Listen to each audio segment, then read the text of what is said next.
don't know how to start this video, so I'm just gonna start it.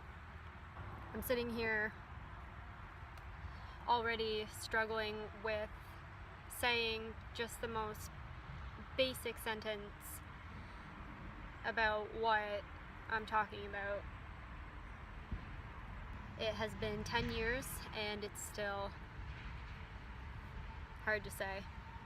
I felt compelled to make this video because it's been 10 years and 10 years feels like a milestone.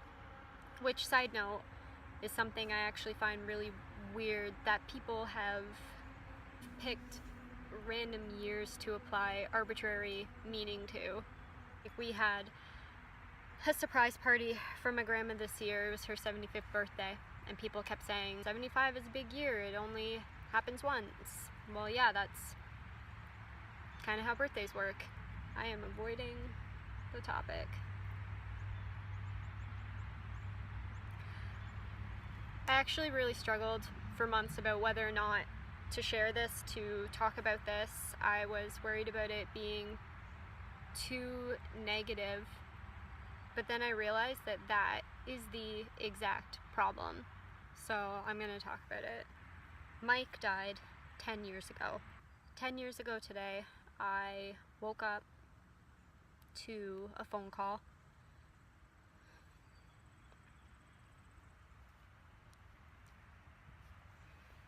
telling me my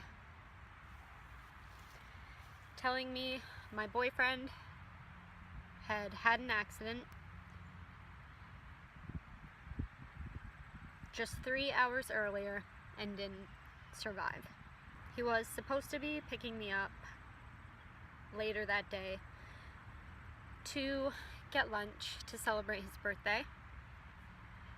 This is so hard to talk about. I'd seen him the night before while I was at work. He stopped in to say hi. He said, "I'll see you tomorrow." There have been so many questions. Was there something that could have been done? How many tiny, seemingly insignificant decisions led to what happened? Could I have done something? Could I have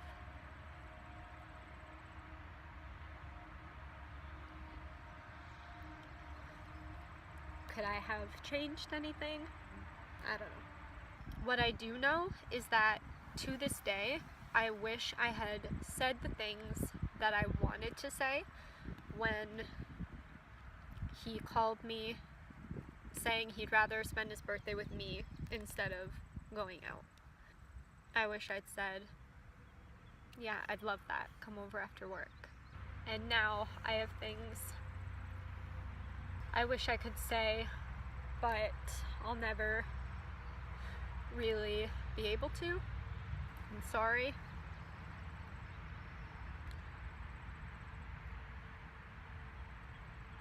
I wish you could be here. I wish I could say something really eloquent right now, something inspiring and uplifting, and I thought I'd be able to compose myself a little bit better, but I'm an emotional person. And honestly, I'm sitting here, and I have been sitting here, and all I can think about is just how much it sucks that Mike died 10 years ago. That's it. It just sucks. I don't have any eloquent way of saying it. It sucks. It sucks for him. It sucks for me. It sucks for his family, his friends. It sucks for the people who never got to meet him, who don't even know what they missed out on. It just sucks. So I'm not gonna sit here and talk about how short and unpredictable life is, living life to the fullest, or appreciating the people you love, working to be the best version of ourselves, because we know that already, and honestly we should be doing it before before. Something that has come up for me a lot in the past 10 years, actually more so in the past 7-ish years, because let's be real, I was a disaster for the first couple of years after Mike died. But something that I think about a lot is just speaking your truth and saying what you mean. And it's such a simple concept, yet seems to be so complicated in practice. There are so many little rules and social norms that dictate what we say and what we do, how we react to certain things. We try to control how other people see us by saying and doing what is right in that specific situation. That's something I've worked really hard to get past, because I think all the time about why I said no when Mike called on his birthday. He called me 4 times that day. He said he changed his mind. He didn't want to go out like he'd originally planned. He wanted to come to my place instead. And I wanted him to come over, but I said no every single time. And I think about that a lot. Why did I say no? I didn't have other plans. I wasn't sick. I didn't have one of my migraines. My shift at work was done at 8, so I had all night still to do things, but I said no. And honestly, I said no for probably the stupidest reason. I wanted to be one of those cool girlfriends. You know, the kind of girlfriend who's totally okay with her boyfriend going out for his birthday instead of hanging out with her. And you know, I was okay with him going out, but I also wanted to spend time with him, right? But I wanted to be a cool girlfriend. So when he called and asked if he could come over, instead I said, no, you need to go out, go have fun. I said no.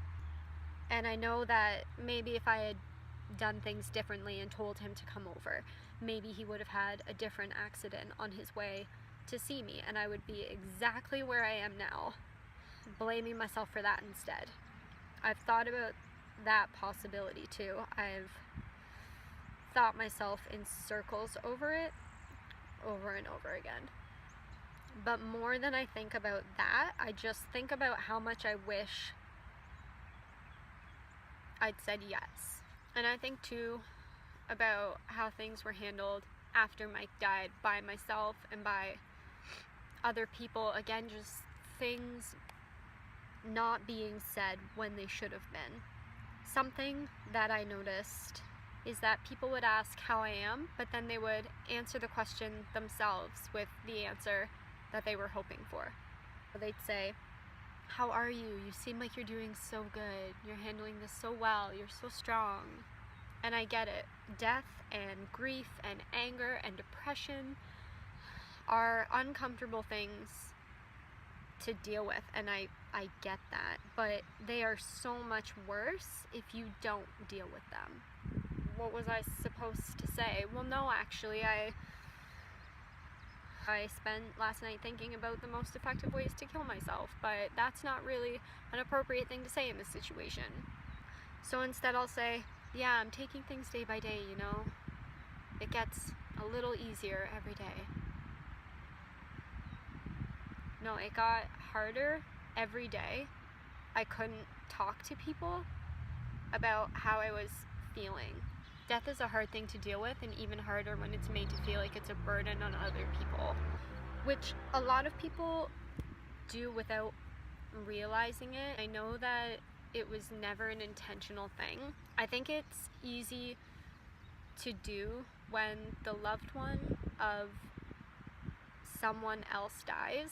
It's easy to forget that it's a constant thing for them, because it's not a constant thing for you. And I mean this in the nicest way possible, but it needs to be said. If someone you know has experienced a tragedy, realize that they do not owe you their fake happiness for your comfort. If the grief of someone else makes you uncomfortable, that's a weakness of yours. That's not a weakness of theirs. That's something that you need to work on, not something that they need to work on. You don't get to put that on them. It's easy to move on from someone else's pain when it's not your pain to feel. People are so quick to just to talk about moving on and moving forward, and yes, that's important. But you need to be able to acknowledge the feelings first. Let yourself be miserable and let yourself be honest, and then let yourself heal. If you're honest with someone else about needing help, you create a space where that person is able to be honest with you too. Honestly, I guess I'm making this video mostly for myself. It's 10 years worth of stuff that I haven't really been able to talk about, but it needs to be said for myself to acknowledge the feelings and for other people who are maybe in similar situations. I guess my whole point here, if I could just sum it all up, my whole point is to just say what's real. Be honest, be open, and speak your truth. It used to be so hard for me to advocate for myself, to be honest about what I thought and felt, and to express myself to other people, and I attracted a lot of the wrong people that way. But then I realized that no, I'm not going to be enough for some people, and I'm going to be too much for other people. But speaking my truth and living my truth, that's how I'm going to find the right people for me. So many people are so worried about portraying a certain image, especially now with social media as such a huge and integrated part of our everyday life. People are able to curate the exact type of life they want to show other people, and sometimes those are true depictions and other times they're really not. And that's part of why I decided to talk about this and share this today, because this awful, horrible thing that happened is a part of my life.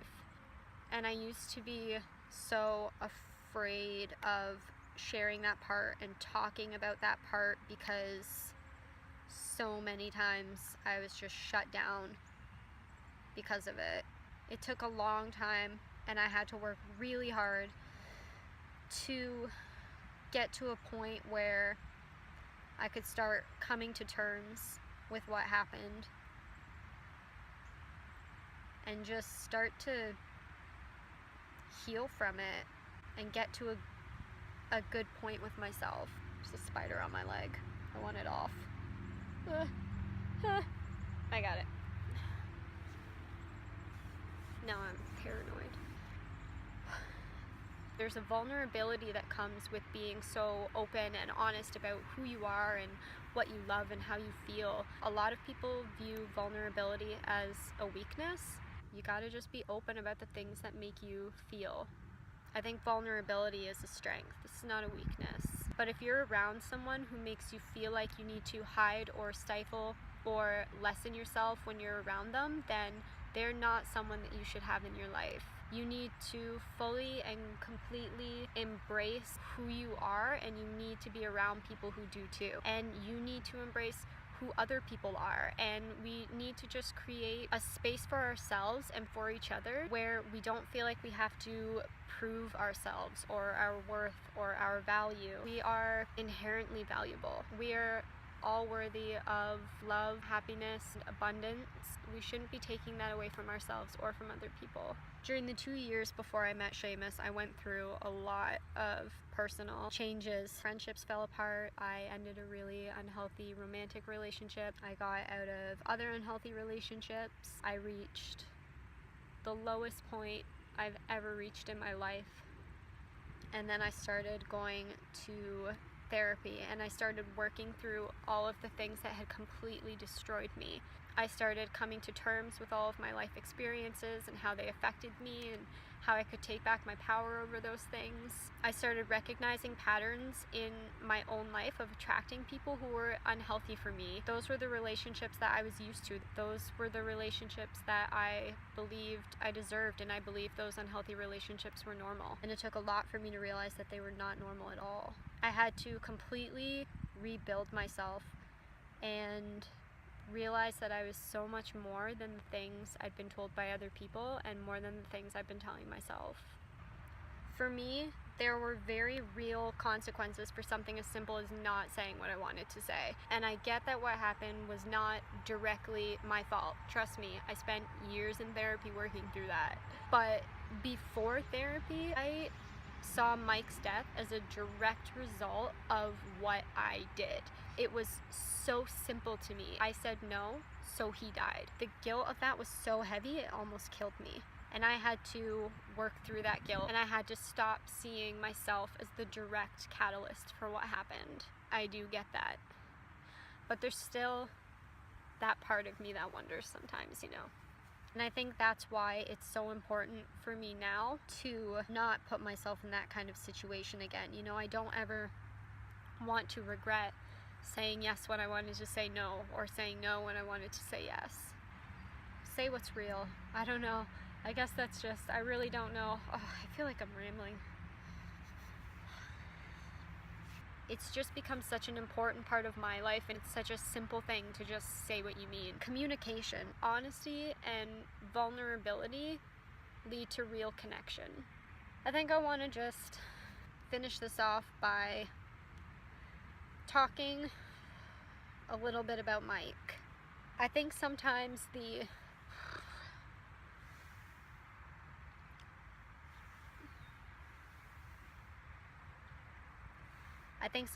pain of someone's death can sometimes become tied to the person in little ways, like sometimes it hurts to say their name. But it's important to me to be able to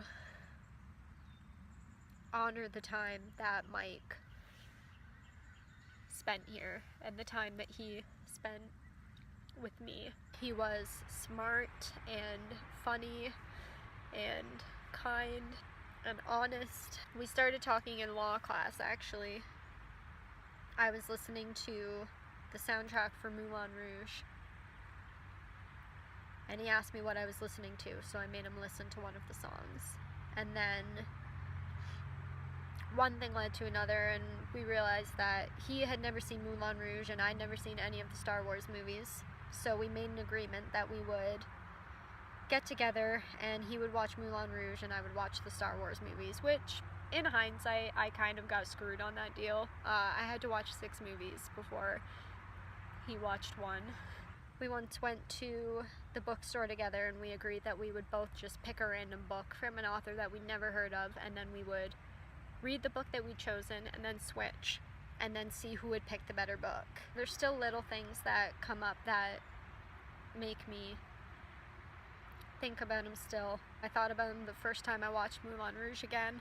I thought about him the first time I went back to Krabby Joe's. It was his favorite restaurant. I thought about him when I finished the 7th Harry Potter book, and I wish that he could know how it ended, know that all was well. I thought about him when the new Star Wars movie came out, when Carrie Fisher died. It's definitely hard when you lose someone that you care about, especially so soon and so young. I think I just really needed to talk about it all. So yeah, I don't know. I feel like this, I don't even know what this video is. Just say what you mean, be honest, be real about yourself and who you are, and let other people do the same thing.